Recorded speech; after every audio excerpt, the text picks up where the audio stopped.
SuperStat fam! Welcome back. Today we're diving into a trend that's exploding across the country. You've seen the ads, you've seen the influencer testimonials, and some of your patients are already doing it. Skip the clinic, test yourself at home. At home, STI kits are everywhere. Not saying they're bad, not dismissing the hype either, but the public is using them in ways that don't always match the science. So let's get to it. Going to be the person who says what everybody is thinking. So we've already kind of gone through this in different episodes with our consumer on-demand direct testing conversations, which you guys have had some great feedback on, and we love to continue hearing this. But on the subject of STIs, so you order a kit, you swab yourself, you mail it in, you get a clean, simple report, and suddenly you believe you're in the clear.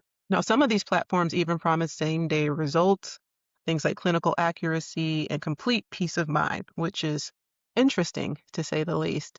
But there's some tension here because we all know in the laboratory, timing matters, technique matters, and follow-up definitely matters when it comes to STI. So the question becomes, are at-home STI kits helping, or are they creating a blind spot in our healthcare system? So you bring up some good points.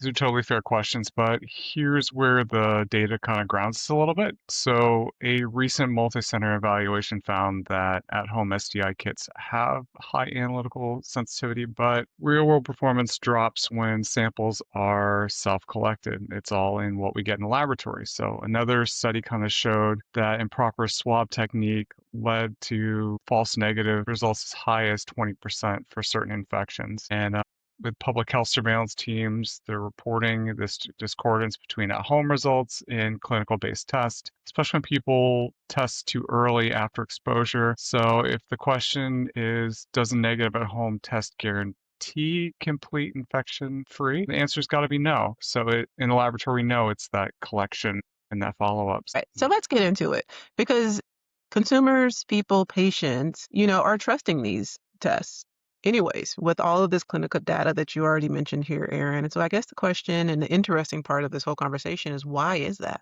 Well, I mean, because it feels empowering. The privacy, there's a stigma and there's some shame that people kind of feel that mean they shouldn't if they're actually getting tested the way they need to. That's the whole your heart's racing, you're in the waiting room. That's the awkward conversation that you're going to have with your provider if you don't feel comfortable. It's a narrative people want to believe, and one could argue that not misinformation, that's just, it's the human nature of things. I think those are good points. I mean, I think we have to be careful that the nuance doesn't get lost for convenience, right? It's because we know that sexually transmitted infections, they have window periods. Symptoms don't always appear initially. Self-collection isn't perfect. Negative doesn't always mean safe, or more specifically, now that we have the rise of PCR, not detected doesn't always mean negative either, right? And that we have that conversation all the time, in clinic. And so I think testing without follow-up can create false reassurances, and I would hope that there's some education being provided. Not that, you know, bad or evil needs more advocates, but I'm just going to be the advocate on the other side and sit in the uncomfortable middle here for a second. And this is the place where many laboratory professionals hate to sit, but is there anything worth celebrating about STI testing at home? I think so. And I think especially when we talk about value-based medicine and the idea of like the patient experience really matters and how and where they see themselves in their care. And so I think if you have at-home STI testing, it increases access. You can pick that up at your local CVS or wherever that may be, or Walgreens or whatever. Don't come at me for representing or a Boots. I just got back from London. You go to Boots. You can get early detection potentially in some individuals. There's privacy. There's engagement in their personal health, and people who might otherwise avoid care all of a sudden may see themselves seeking this out. But again, none of that really replaces clinical evaluation or repeat testing or proper timing. I mean, if you're doing it at home and you get a positive, you get a negative, or you get it, or like maybe you don't know, you can't read it. If it's a lateral flow, then like what do you do with that and how do they handle that? And there's still that care gap. But I think overall, those are big wins, especially with privacy and keeping things maybe off social media for a second, or from somebody else's feed. Yeah, no, I'm glad you touched on the whole access part. That I mean, it does come down to what the test is, the accuracy and sensitivity. So it's not just if you take the test, you're positive or negative and you're done. It is that infectivity window when the optimal time is to test, and it's all those different things.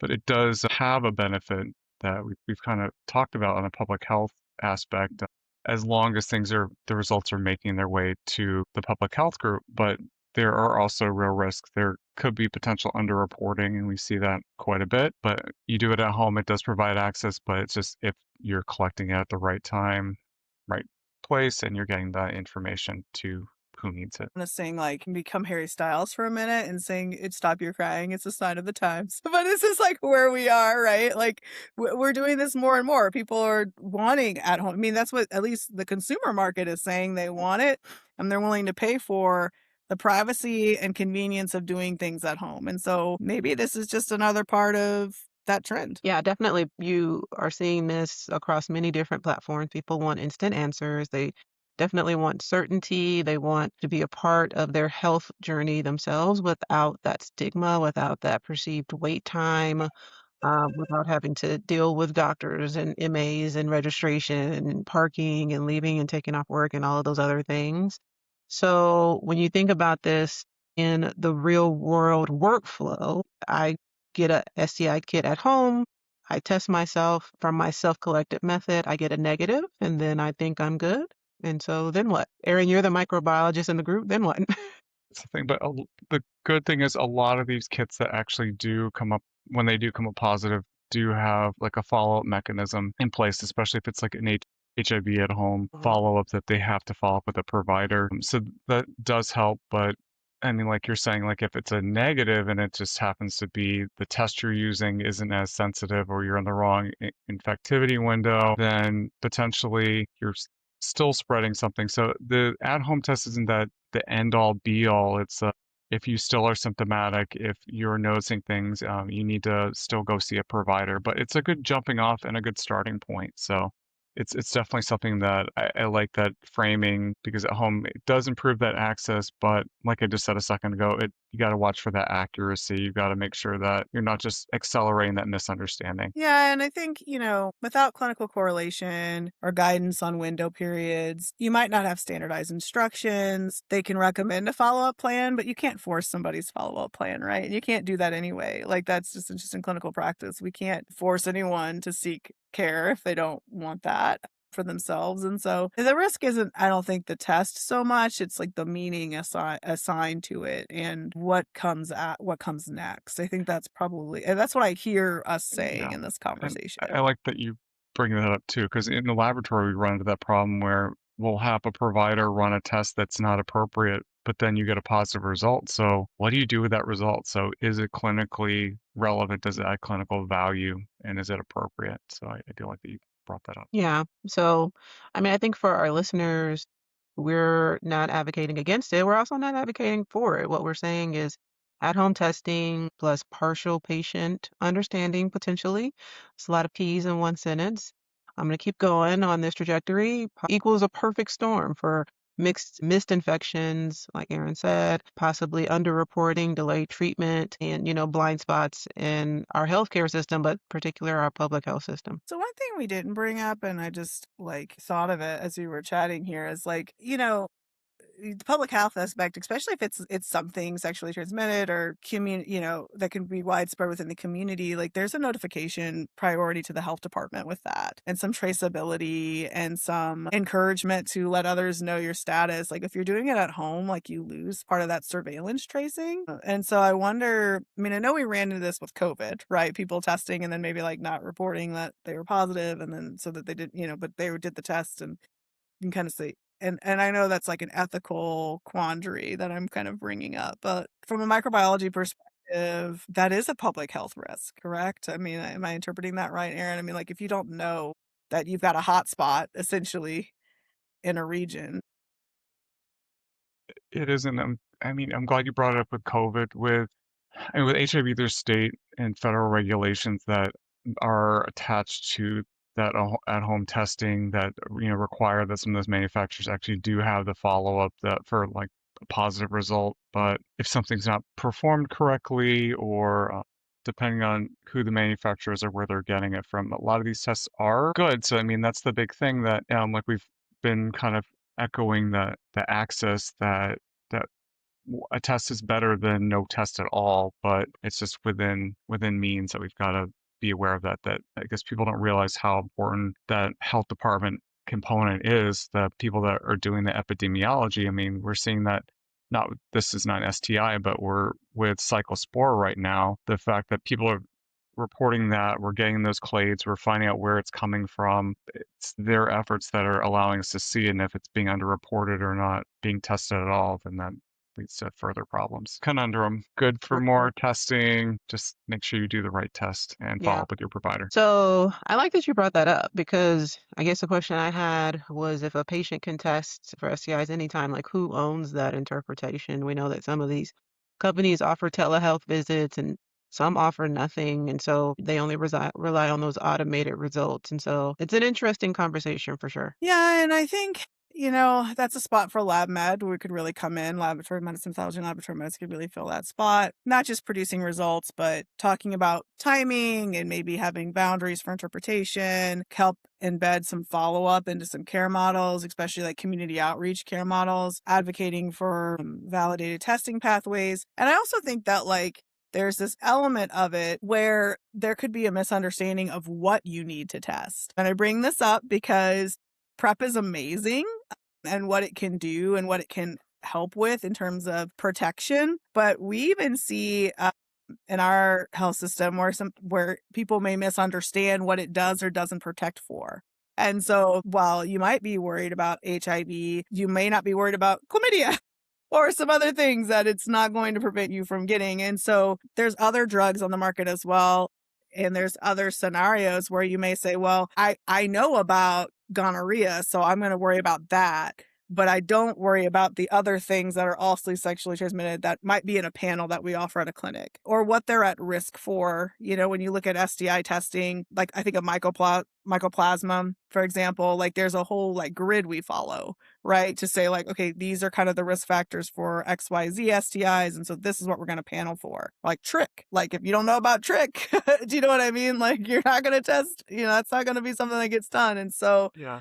I I do think we're not in the room as lab medicine, and the tech companies are moving fast, and public health is trying to keep up. But patients are really kind of navigating this alone, and maybe with some of like friend recommendations, maybe more than There than really knowing. There are, and you opened up a whole lot of other issues and other things that are along the way, even bringing up prep. There's making sure that if you are on prep, that you're actually you're not sharing it with other people.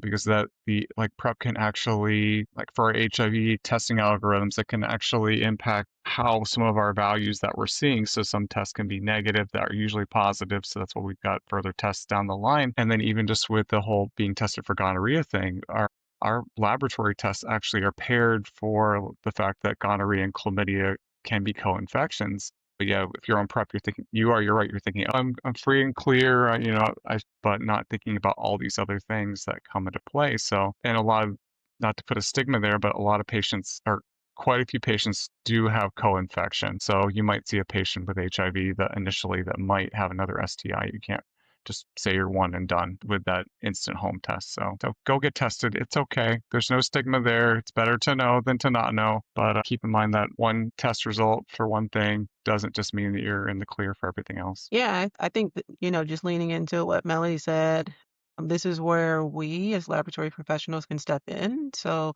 the loudest voice being tech companies don't win. The most accurate one can at least be in the room speaking at that table quite just as loud. And so, okay, so from everything that we're saying, I think this is where we land at home. STI testing, it is accessible, it is empowering, it is promising. But for those listening, whether you are in the medical profession or you just love our podcast and you just are interested in laboratory news, it's not foolproof and it doesn't replace clinical care. And the real question and challenge here is follow up, not just follow up clinically, but follow up with public health officials. And if you are a laboratory professional listening to this podcast, we definitely need to be in this space. And so make sure you're connecting locally to ensure that you are in some of those conversations if you can be. Awesome. Yeah, and I mean, I think also little tidbits to leave, like considerations before you buy a kit. If you're standing in the aisle of whatever drugstore you claim to love the most and you're looking at the wall of options, Glad you don't cleared that just up. go with pretty colors, right? Window periods matter. Remember that testing too soon after exposure can produce false negatives.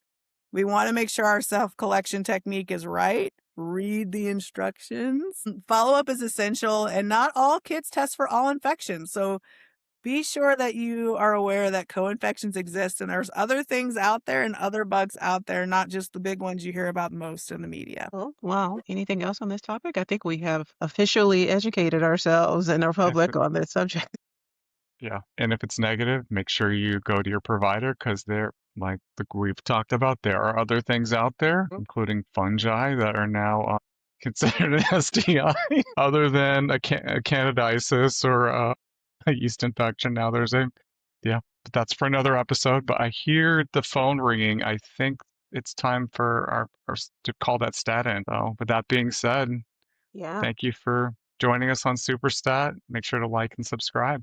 Hey.